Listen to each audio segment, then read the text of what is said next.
اللهم اهدنا فيمن هديت، وعافنا فيمن عافيت، وتولنا فيمن توليت، وبارك لنا من الخيرات فيما أعطيت، وقنا واصرف عنا شر ما قضيت، وقنا واصرف عنا شر ما قضيت، فإنك تقضي ولا يقضى عليك.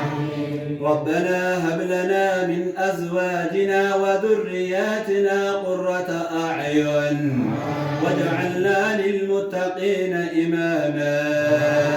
اللهم حبب إلينا الإيمان وزينه في قلوبنا، وكره إلينا الكفر والفسوق والعصيان، واجعلنا من الراشدين، واجعلنا من المتقين، واجعلنا من المحسنين، واجعلنا من عبادك المخلصين.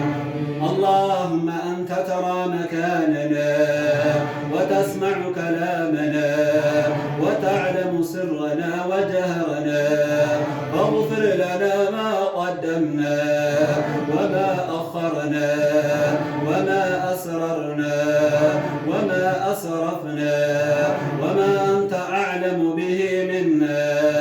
أنت المقدم وأنت المؤخر، أنت المقدم وأنت المؤخر. اللهم اجعلنا ممن قام رمضان إيمانا واحتسابا. اللهم اجعلنا ممن قام رمضان إيمانا واحتسابا، غفرت له ما تقدم من ذنبه. اللهم اعتق رقابنا من النار ورقاب آبائنا وأمهاتنا وإخواننا وأخواتنا وعشيرتنا وذريتنا وجميع المسلمين من النار برحمتك يا أرحم الراحمين. اللهم يا مقلب القلوب ثبت قلوبنا على دينك، يا مصرف صرف قلوبنا على طاعتك، يا مصرف القلوب صرف قلوبنا على طاعتك.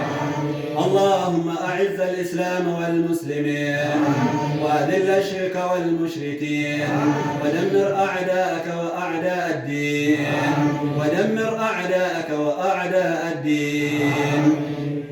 اللهم لا تفرق جمعنا هذا إلا بذنب مغفور وسعي مشكور وعمل متقبل مبرور وتجارة لن تبور. يا عزيز يا غفور يا هنان يا منان. اللهم إنا نسألك الجنة، اللهم إنا نسألك الجنة وما قرب إليها من قول وعمل، ونعوذ بك من النار وما قرب إليها من قول وعمل.